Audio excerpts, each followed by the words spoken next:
Hey there, welcome to One Take, powered by backers. Right? No judging. Yeah. No judging. The millennials are really changing that. Is charm. No. All success begins with desire. I feel like I'm on fire right now. OMG, baby, tell them. Hey there, welcome to One Take, powered by backers. Justin Fox, Leo Smith. I always point the wrong way because I don't know how it actually appears on the recording. But anyways, Leo, thank you very much for joining me on the show today. My pleasure. Perfect. So Leo, let's do a quick little intro. You are, so basically you're with the CEO Club, and you guys help, you help companies to become more profitable through the CEO Club. So there's a whole bunch of things I want to sort of discuss, but why don't we just jump into, why don't you tell us a little bit about what is the CEO Club? Okay, great question. The CEO Club came about, or the idea came about almost 20 years ago, because what I find is a lot of business owners tend to isolate themselves, and it's very lonely at the top.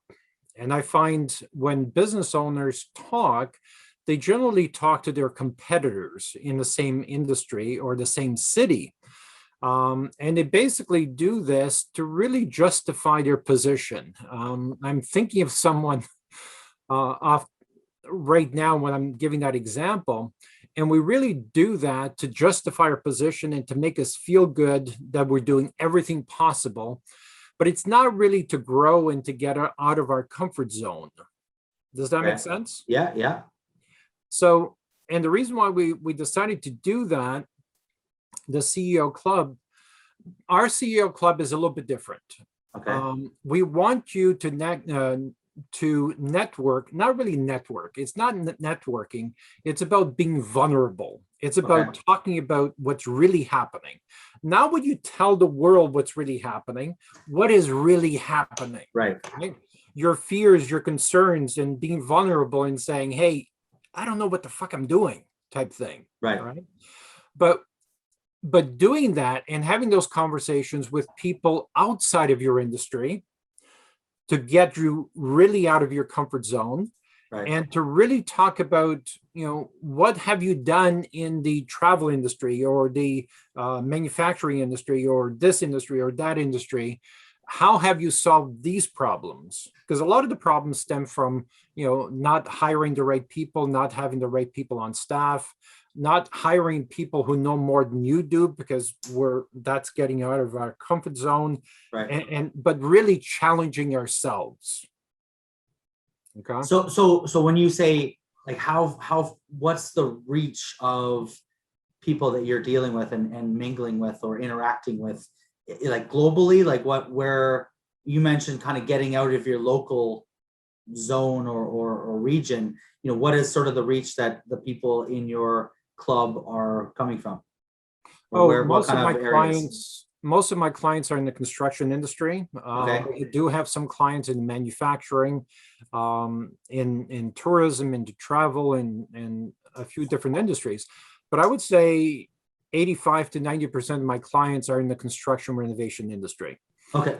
No, I meant like more like regionally, like whereabouts, like not North so America. much like Toronto. Yeah. So we're both in Toronto, obviously, but or sort of the GTA. But you're mentioning looking at your competitors in a local region, but also looking up, out beyond, right? So you're looking at North America wide, or what's sort of the typical reach? Really worldwide, because we want. Let's say you are a roofing company, as an example. Okay. And I'm speaking with an actual client who meets with his roofing competitors 2 or 3 times a year.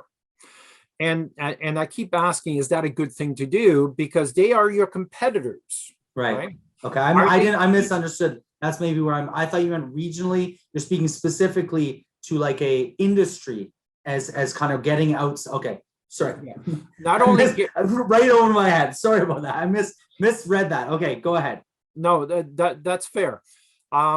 Maybe I need to elaborate. So I think you need to get out of your own industry, right? Okay, but also get out of your own city, right? That's okay. That's where I sort of caught that. Yes, and I mean, if you want to focus on the roofing industry, but find someone in Australia who is not your competitor, or someone in Britain, or someone somewhere else, Right. or Scotland, or anywhere else, because they're more likely to tell you the truth. Okay. Right? Your competitors, even though you feel they may be your friends, but they're still your competitors first, and they may feed you false information. Right. Right. And how do you differentiate false information from good information when there's a 96% failure rate in business? And are you getting advice from someone who's on their way up or on their way down? Right. Right. So but this is why joining a CEO club, and I'm not promoting my own, there's lots of different CEO clubs out there, promoting or joining a CEO club that has people vetted, and you want to really network or be vulnerable with people who are twice your size, or 3 times your size, or 10 times your size. Because if they are the same size as you are, then chances are they're still dealing with the same problems you are. So their recommendations might be a false start. Right. Right. So dealing with someone who's already at 27 million when you're at 2 million might be better strategy, right? Right. Even though and the reason why it's so important, or business owners want to deal in their own industry, is because they feel they know your pains, they know your why you can't sleep at night, that why you're awake at 3:30 in the morning. Right. They already know your pains. Do you feel like sort of an extension of, I don't know how much, obviously with COVID and everyone being somewhat locked down, but kind of like trade events or trade shows and those types of things, you find that's a good way to get out?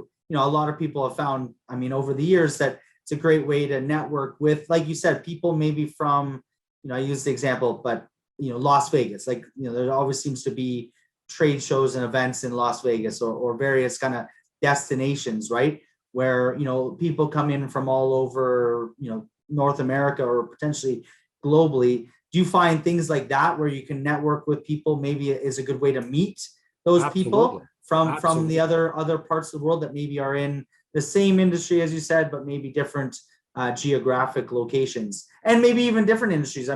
Some trades are maybe not specific to an industry, but maybe around new tech or things of that nature, and so you get a lot of people from a lot of different walks of life, right? Is that something that, and maybe I'm going to extend that question, so you've answered that, yes, it's a great way. Where do you see that going maybe in the future, now with everything that we've gone through in the past 18 months, things kind of moving digitally? Do you see, like, I'll use the example, the Collision conference, right? We have it here in Toronto. It's sort of a tech conference. I think they offer it elsewhere as well. It's moved primarily online. Where do you see that kind of, like, how do you see that fitting into what you guys are doing, or does it, or where are you guys going with that? We used to host a lot of networking events for, again, the construction industry, interior designers, architects, custom home builders and stuff like that. And we used to use designer showrooms as a place to meet. So that benefited not only the custom home builder who has this 20,000 square foot home design center, and we would bring in design anywhere from 80 to 150 designers, architects, construction people, and so on. So it benefited all parties, right? And we were just starting to get this going. Then COVID hits, and we were in the process of setting up these interior design showrooms across Canada, Winnipeg, Alberta, Edmonton, and Vancouver. So we were starting to get this going. Then COVID hits. Then we have to try and do online. So to answer your question, I think it's going to have to be a hybrid of both online. The COVID thing did a lot of good things and a lot of nasty things for business, but it really made us aware that we have business tools that we should be using. And most people didn't realize, hey, I can do Zoom calls, I can network online. This is awesome. Right. So, but the reason why we would do average of 5 flights a week to meet clients is because that face-to-face is not going to evaporate. Right. So I see you're going to meet people at these networking events. You're going to shake their hand, get to know them, talk about their dog and their kids and their sports and stuff, then do the rest of the stuff online. But you already have a handshake. You already know what these people are like. You can trust them. You can, you want to do business with them. So I think a hybrid of both, I think, is the long worded answer. Perfect. So let me ask you a question. We talked a little bit offline through some messenger on LinkedIn there. One of the things that you had mentioned that was I thought was kind of interesting, and I wanted to kind of talk a little bit about, is the CEO program that you offer, right? You just mentioned kind of flying in. Why don't you talk a little bit about what the CEO program is?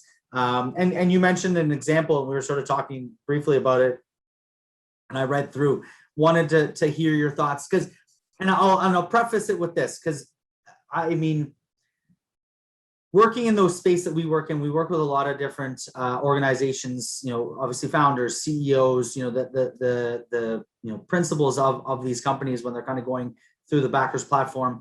And a lot of discussion is often around, as a company grows, there's certain CEOs or certain skill sets that maybe a founder has in the beginning, but maybe as the company evolves, maybe that changes. So there's a lot of uncertainty around when is a good time to maybe step down, or different things of that nature, or maybe look elsewhere, or all those different questions around maybe transitioning as a founder and CEO.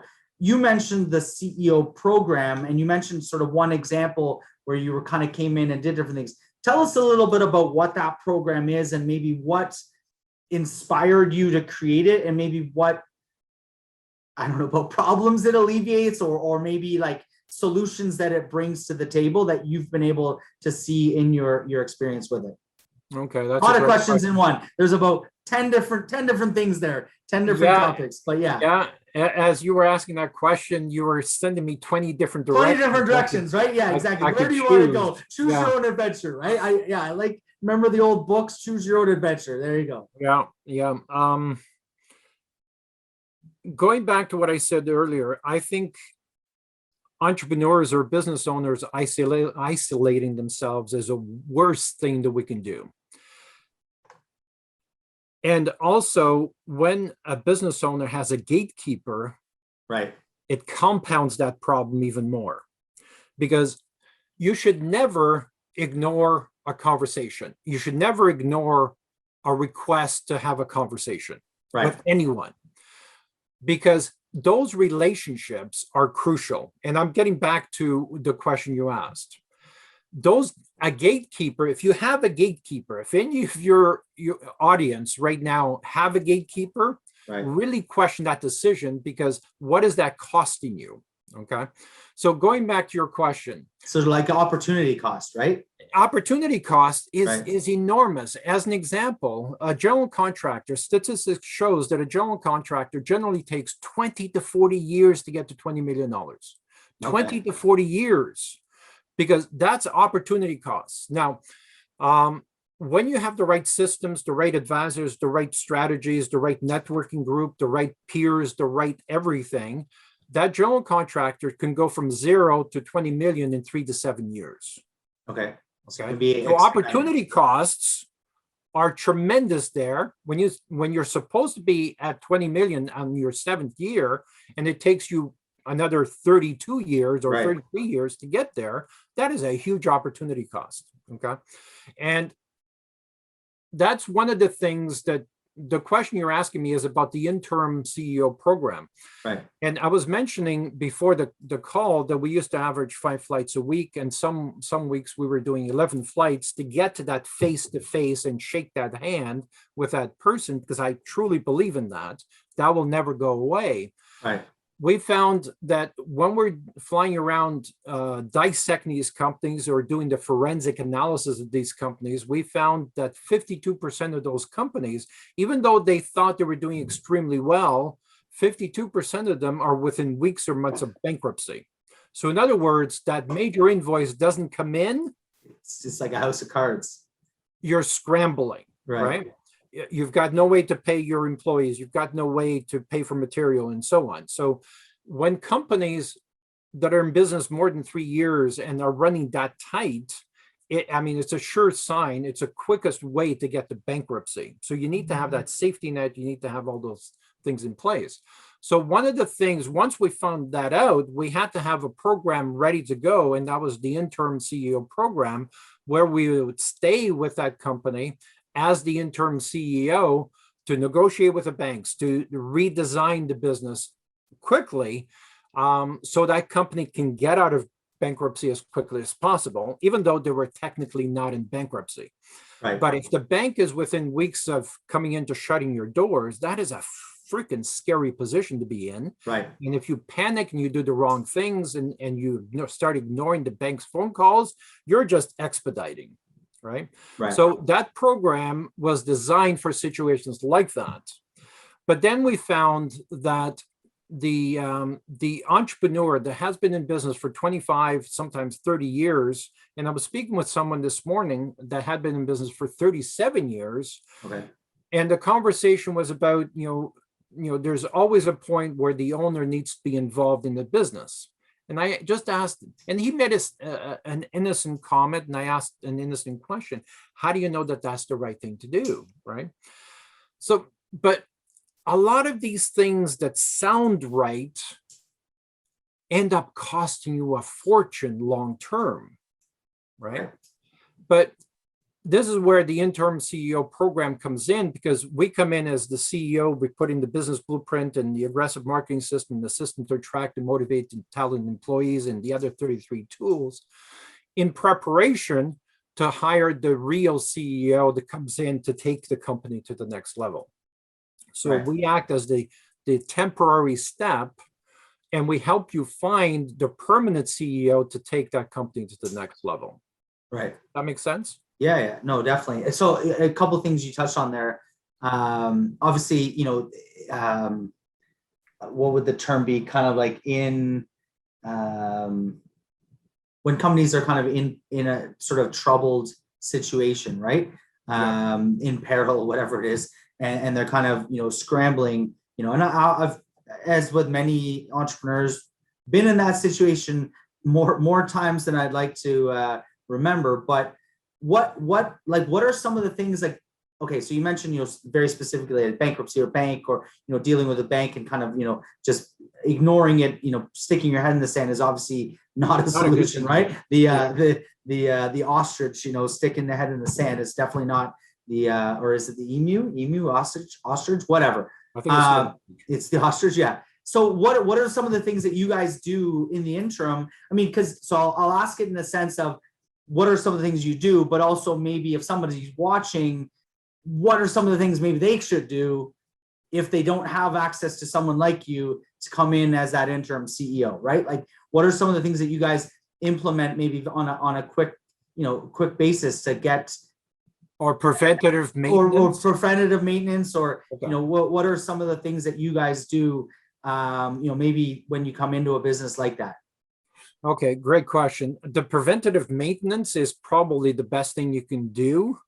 And that's join a CEO club. Like I said, there's hundreds out there, but make sure. While we're at it, give us your website. If someone's watching, obviously we can do a plug for your CEO club. Give us the website. Where can they get you on social media? Obviously they can find you, Leo Smith on LinkedIn, right? Leo George William Smith. There's only one. Exactly. I was going to say you've got the full name there. So are you the third or the fourth?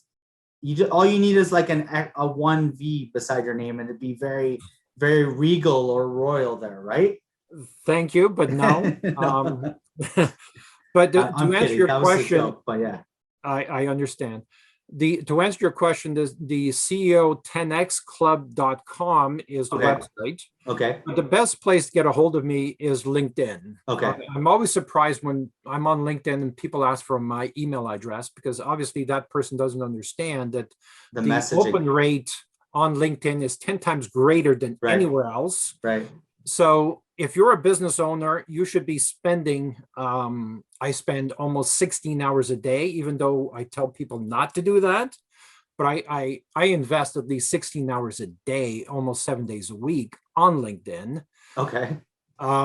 And people think, well, that's crazy, but LinkedIn is where all the affluent, successful business people are. So why would you go anywhere else? It makes no sense to me, right? Right. So I make that investment, and I believe everyone should make that investment. But going back to preventative maintenance is join a CEO club, get out of the area where you're isolated, right? Put yourself out there, get rid of the gatekeeper, because she is costing you a ton shit of money. Okay. It really is. Okay. And if you look at my profile, my calendar link is on my profile. So in other words, I invite conversations with everyone. Right. Right. And in 10 seconds, I know I want to continue this conversation or this guy's wasting my time. Right. But that decision is made face to face. It's done live on a Zoom call. Right. I can quickly determine, I can learn a lot from this guy called Justin Fox, and I want to have a conversation with him. Right. Or this guy's going to waste my time. Right. So in other words, I have no gatekeeper. My contact information is on my profile. I don't have a gatekeeper because I welcome conversations and I welcome people to change my mind. I want to challenge my thinking, because if I don't challenge my thinking, I'm going to create a glass ceiling and I'm not going to break it. So I want people to challenge me and say, Leo, you're full of shit. That makes no sense. Try this. Okay. That's what I want. That's actually interesting. I forget if I was reading something. So, and I'm going to bastardize this completely, and I do that quite often, but maybe you'll get the context. Basically, the premise of it was that if you have the learning and the lessons in the experiential side, right? That's sort of I'll call it knowledge in this context. And then you have the openness to new ideas, to maybe even change your assumptions or change your views. That is sort of like the combination of the two is kind of like, again, I don't want to use a word, but I'll use it maybe sort of the enlightenment or like the ultimate goal, right? Is to parlay or take your experience and knowledge and everything, sort of the lessons over here, and then be open to change, right? And that kind of, because a lot of people are stuck in, they've learned something. They're like, okay, that's the way, I'm going to stay with that. They're not really open. And other people might be open, but they don't have, and they call it, I think they refer to the openness as almost like the childishness, where maybe you're open to a lot of suggestion and idea, but you really don't have the grounded experience or knowledge to really know what maybe is true. And that's kind of where you get into like sort of the conspiracy theories, where you don't really know, like you haven't really experienced a lot, so you're open to too much, right? So it's kind of like the dichotomy or the mix of both. It's kind of interesting. But again, what the article was where I saw it, I'm paraphrasing, could be completely different words, but it made a lot of sense where you've got sort of the two sides. I think one of them was around creativity as well, right? Being able to open and having that experiential knowledge. So what with your program, the Interim CEO, and you're sort of talking about coming in, flying in, and you mentioned it in our conversation there, or at least, you sent me the message there. So you talk about the gatekeeper. I think that's interesting. I as a, and I don't want to go on too much, but early in my career doing cold calling as a entry level sales rep, absolutely hated the gatekeepers, right? You're trying to just figure out a way. We used to ding a bell when we got a cell phone, right? That was kind of like, cell phone, right? You've got, now you've got direct access. So it's definitely interesting that you would say, get rid of those gatekeepers. On the other side, so what would you say are some of the other maybe tactical things when you step into a business that you can try to implement? I think opportunity costs and not kind of connecting or networking are one thing, but like, what are some of the maybe tactical things that a business can do to really, because I read your piece about, maybe like expediting, looking at, money sources, right, as one, right, whether it's grants or loans or whatever, obviously, marketing or sales or trying to find some new clients. What are some of the things that you guys kind of do, or maybe tactically that you would do with a company? Okay. Well, one of the first things that I would do, again, preventative maintenance side would be, most businesses already have a bookkeeper. They already have an accountant, right? I've had two major failures in my life, and I don't need to get really deep into it, but he really believed his company grew to $5 million very quickly. And he really believed that he wanted to control his company. So one of his first employees was his bookkeeper. Right. And then the bookkeeper 3 to 6 months later said, we really need to prepare for taxes and stuff. We need to have an accountant. The accountant says, well, I'm not really familiar with, Canadian or US, I won't say which one, tax laws. So we need to have a tax attorney to be part of this overall strategy. Right. And to jump forward 4 years, the company grew to $5 million very quickly. And I met this gentleman through LinkedIn. Like I said, 100% of my new clients come from LinkedIn. It's interesting. We're going to talk about the 16 hours because we're gonna break that down after this when you get done with this story. But yeah, let's continue on. Sorry. Yeah. So he was spending time and energy on LinkedIn, and that's how we met. Right. And the conversation started 3 weeks later. He was saying, I'm doing very well in terms of growth. My salary is humongous and stuff like that. But once we did the forensic analysis, it was a different story. This was one of the companies that was within weeks or months of bankruptcy, even though he thought he was doing extremely well. Right. Okay. But the flags were there. How he thought he was doing extremely well was mind-boggling, because once we went in, we found out very quickly that he threw at me a stack of envelopes, at least 1.5 inches thick. Okay.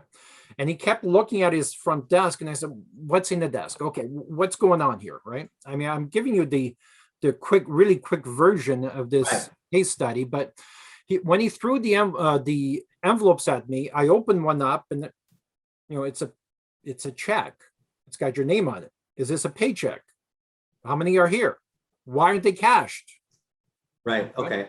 So even though he was doing extremely well, he couldn't cash his own paychecks. Okay. Which Flow issues, basically, or? Well, see, when I said, when does your bookkeeper come in? And they said, bookkeeper and accountant generally come in at 9 o'clock. And I said, no, they're not. They're going to be here in half an hour. Call them. I want them here now. And when they were sitting around the boardroom table, I just asked a simple question. Did you cash your paycheck last week? Did you cash your paycheck? And the tax attorney was there as well. Did you cash the last check you got? Right. And they're looking at me like I have a third eye. Like, what are you talking about? Of course I cashed my check. Then when was the last time you made sure that the owner of the company cashed his paycheck? And why the hell are you writing checks going back to almost 4 years if they're not being cashed? Well, Leo, you got to understand, we always have cash flow problems in the company. Right. And I said, no, you don't. You're dealing with $5 million worth of cash coming into the company. You don't have a cash flow problem. You have a cash retention problem. Right? You've got $5 million. How is that cash flow problem? If you had no money coming in, that's a cash flow problem, right? So anyways, I then said, can we agree this is a problem we're going to solve today? And they looked at each other and said, yeah, we need to solve this problem today, right? But what I'm trying to say is, a lot of businesses go through the motions of doing stuff. They do cash flow projections, they do reports, they do all this stuff. And a lot of times when I'm doing this forensic analysis, I said, okay, how does this report start? Well, I go to the person and they're producing this report. What do you do with this report? Oh, then I give it to this person. Then I go to that person. What do you do with this report? Oh, I look at it and I give it to this person. But when you follow that chain of custody from that report, oh, then I give it to the owner. Then I go to the owner and say, well, what do you do with this? I don't know. It's for my people to work or look at. Right. So people are doing what we call the make work project. Right. But once passing the buck, basically, right? Passing the buck on to somebody else, kind of thing. Once they get information, they don't know what to do with the information. So what's the point of creating the report in the first place if you don't know what to do with the information? Right. The same thing with cash flow projections. If you have a bookkeeper, you should have cash flow projections being done on a weekly or monthly, if not daily basis, because the cash flow projections or those reports are the steering wheel of your bus. And if that information is late or inaccurate, you're going to hit a tree or go bankrupt, right? So having the information is one thing. Knowing what to do with the information is really It's another. Yeah. And that's, I mean, that's all. I'm not going to get into my thoughts on bookkeepers, accountants, and tax lawyers. All good for those listening and watching. But yeah, oftentimes you do get, especially if you get too many. I'll use the sort of analogy: too many cooks in the kitchen. Your one is giving the other to the other, and everyone's kind of, like you said, everyone's cashing the checks except for the owner, right? And everyone's happy, but he's not making any money. That's definitely an interesting case study there. I mean, just very quickly, what would be sort of the solution there? Obviously, actually taking a step back and taking the information and then knowing what to do with it. Like, in that scenario, what were you able to do to kind of get them, in that day? What was the end result? What was the solution they came up with? Good question. I think your audience might appreciate this because chances are they're going through it. What we found out is that the owner was doing his own estimates because the owner was really good at hands-on, and he started being an installer. And this company in North America was in the HVAC industry, heating and air conditioning industry. And they were doing a lot of units, and they were recognized, and the support they got from the builders was outrageous. The builders actually paid on time or ahead of time because they needed him and his company so badly. Okay. And most people will hear that and say, well, that's a great thing. Right. No, it isn't. No, it isn't. Because you have to ask questions. You have to question everything. Why? Why is that happening? Right? And that's a question never asked. Well, because we provide great. No, it isn't. Probably because he's undercutting the market. Right? But I'll come back and answer that question. So what we did was, because the owner was doing his own estimates, and by the way, owners should never be doing estimates because you can get estimators for a dime a dozen, especially in third world countries. You can estimate a lot cheaper than you can. And one of my clients just learned that lesson today. But there are flags. When the owner is doing his own estimates, there's advantages and disadvantages to that. First of all, if he's paying himself, let's say $250,000 a year to do a job, you can hire someone to, for $20,000 or $30,000 to do. That's a major red flag there already.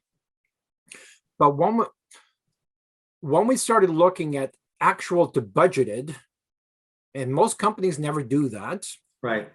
Nobody ever looks at the job in today's costs based on today's numbers, right? They always wait till the end of the job, if they're lucky to do it, or they do it at the end of the year.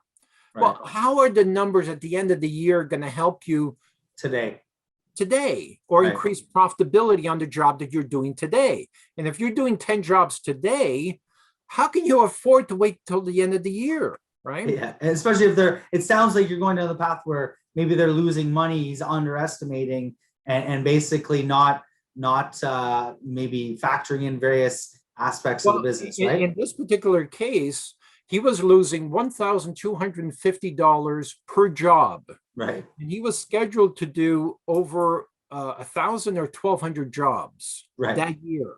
Right. So that's a pretty hefty loss on an annual basis for probably a smallish company, right? Right. And the reason why he had to keep growing is because his losses kept growing. Right. So he always needed the next projects to fund the other projects he was losing money on. And that's why everyone wanted him, right? Because he was cheaper than everyone, right? Exactly. Right. Exactly. Yeah. Okay. Because when you're starting out, what's your instinct? To go cheaper than everyone else, right? And because it's the owner still doing the estimates, he maintains that meekness, let's call it, or that cheapness. Right. And he's always trying to be below everyone else. But when you grow to $5 million in a relatively small city, you're becoming one of the leads. Right. So your competitors are looking at you for pricing. And if you're pricing yourself under your costs, what are your competitors doing? Right. They're gonna Right. either be out of business or forced to kind of follow suit or And yeah, that's and the funny thing was, on one of his conversations, Leo, I'm still here after 4 years. A lot of my competitors are gone. Yes, because you forced them out of Yeah. business. It's exactly. He's priced them out of the market. Right. Yeah. But most people never dissect. Most people never even look at actual to budget it. Okay, I budgeted this much or this many hours or this much material for this job. What was my actual? Right? People are too busy. And I cringe every time I talk to someone on LinkedIn and they say, well, I'm too busy. You're too busy doing what? Right? If you're not delegating, then you're not the visionary. If you're not the visionary, it's costing you a shit ton of money. Right. Because if you're too busy to talk to people, your company's in deep shit. Right. No, I agree. So I mean, great transition. Just to touch on, I ran a retail store for a few years back, 4 or 5 years ago. We kind of closed up, but we ran into issues definitely where we were having suppliers of product, and then we were factoring in all these different costs, and then in this case sales reps were going out and trying to they're trying to meet. This is where it's sort of different from the owner, but you got sales reps incentivized by the top line number, not so much the whatever you want to call it, the revenue, not so much the profitability of a job. And so they're trying to push their numbers, and you end up really squeezing the margins. And we ended up doing a bunch of projects that were when you factor everything in, they were at a loss, and you can't operate a business long term if you're continuing to do that, unless you're growing exponentially, and then that's just. But eventually, it's going to catch up. It's going to catch up for sure, and there is a economic thing out there where if you've got the sort of financial backing to kind of come in and capitalize on the market, maybe monopolize the market, and then once you're the monopoly, you can then start to raise your prices. There are strategies like that, but I don't think we're referring to that. But anyways, let's jump into LinkedIn. That's how you and I are connected. We've been connected for a bit of time. And that's kind of how I've basically I've done about 110 of these episodes over the past year. So every one of them has been invited, and I've had some interesting guests, including yourself, on here, talking about all kinds of different things. Tell us about the 16 hours you spend on LinkedIn. I'm always kind of checking in, and I'm very responsive, but give us sort of like, do you mean that, or are you actually like writing messages? Like, give us what you mean, or what kind of activities you're doing on LinkedIn to kind of generate the conversations, which I 1000% agree. LinkedIn is a great place to meet.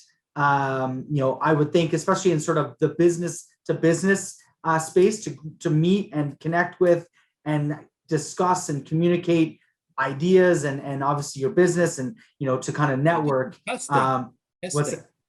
What's that? We do a lot of testing. Right. So I mean, what, and by the way, I don't know if I just got LinkedIn Live. I was trying I think I applied about 8 different times, just got it about a week ago. So I'm probably going to test that out a little bit when you talk about testing. But what do you kind of do? What are some of the activities that you do on LinkedIn? We'll wrap it up. This will probably be the last question. I have one other question after that, but what kind of activities do you do on LinkedIn? Well, this morning I was recording a video to be posted tomorrow morning on LinkedIn, and no editing on videos, because I want them to appear raw, even though there's phone calls during the video. That's the one take. That's what one take is all about. I'm going to literally take this recording, plunk it into sort of a pre-packaged whatever, and it's what you get, right? Yeah. I like raw. People don't have the patience. You tend to lose a lot of people after the first 3 seconds. If you don't grab them in the first 3 seconds, right. And chances are, I don't want those people anyways. If you've got a 3-second attention span, don't waste my time. Right. So if I lose you in the first 3 seconds, it was not meant to be. So good luck. So what do I do? Well, first of all, I should mention that part of your strategy or your audience strategy should be to have assistance, right? Because if you're trying to do all this on your own, you're just burning out. If you're paying yourself $250,000 a year and you're answering your own emails on LinkedIn, And by the way, that goes against LinkedIn policy. And one of the reasons my account was deleted yesterday Okay.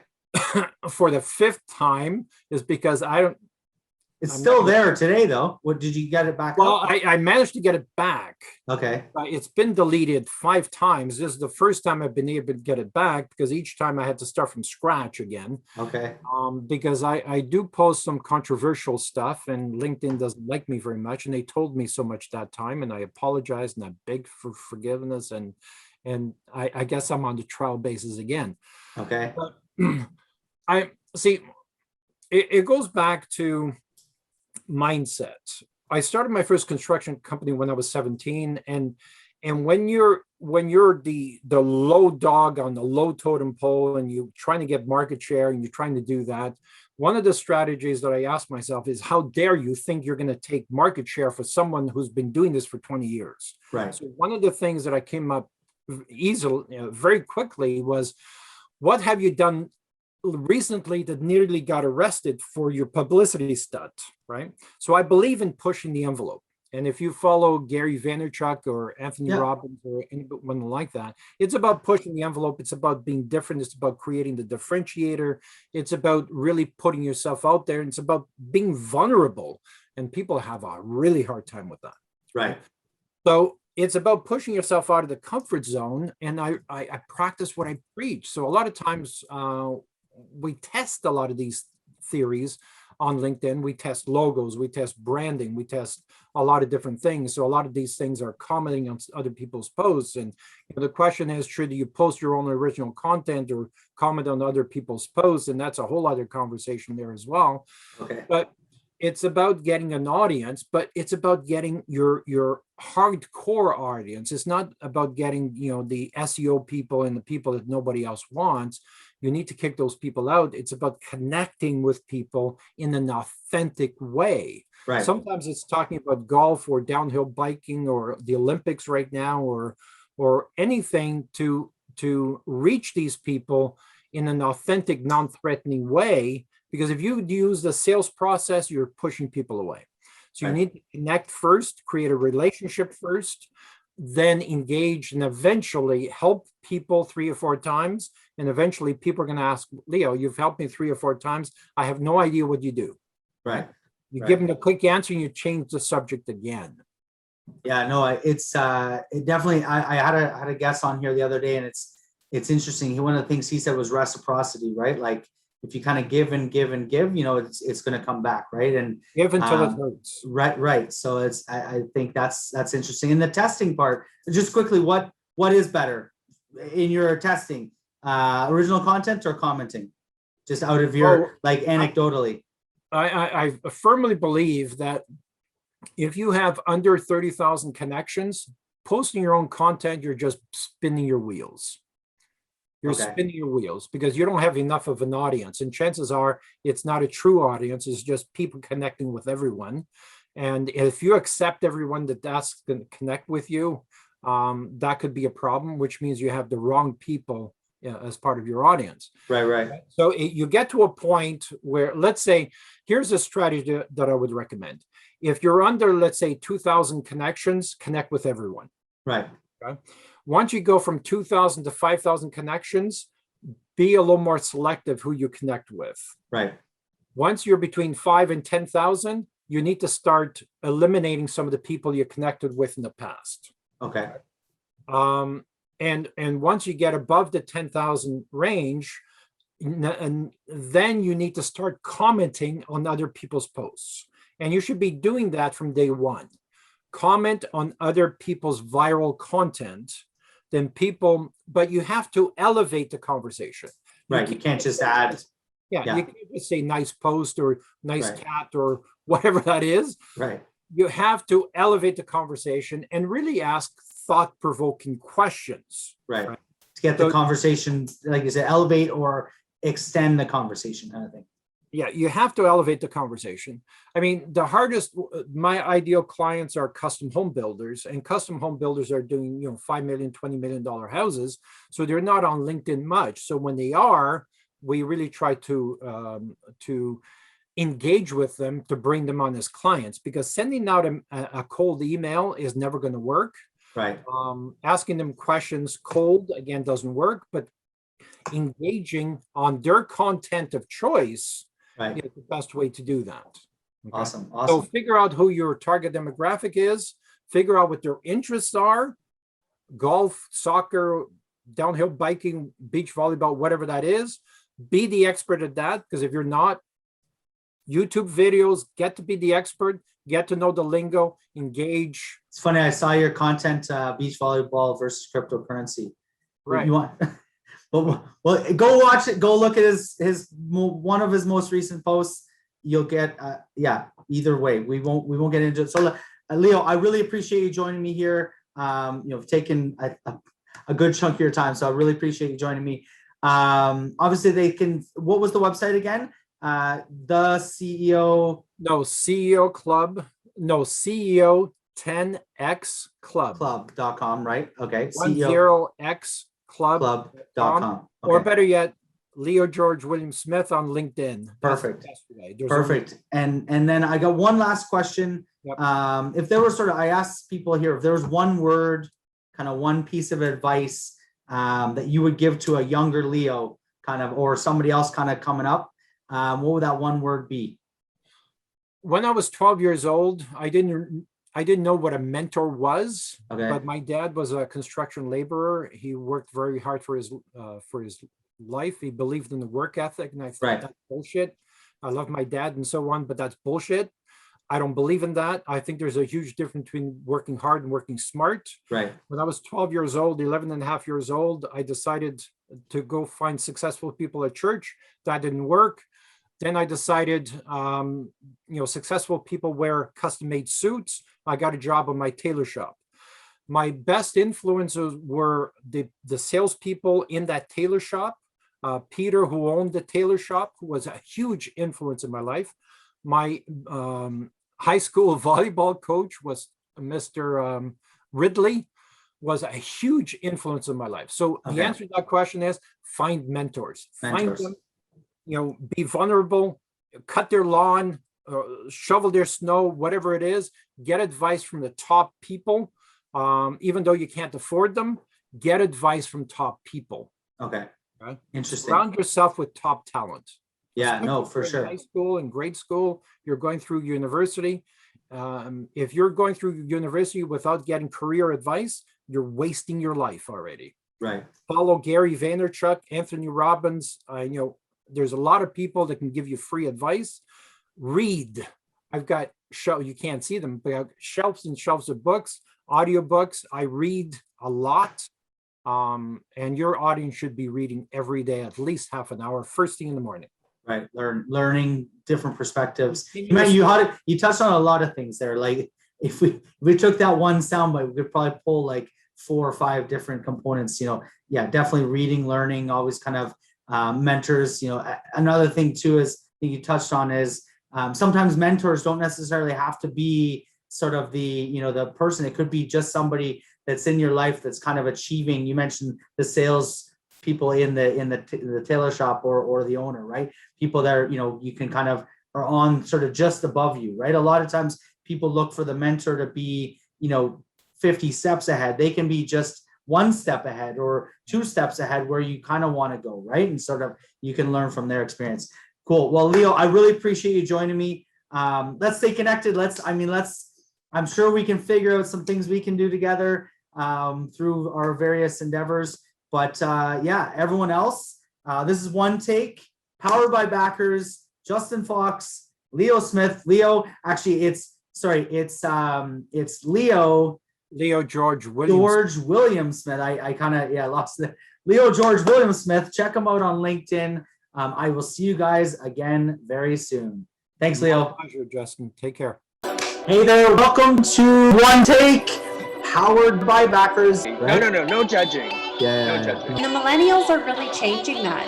Is charm. No. All success begins with desire. I feel like I'm on fire right now. OMG, baby.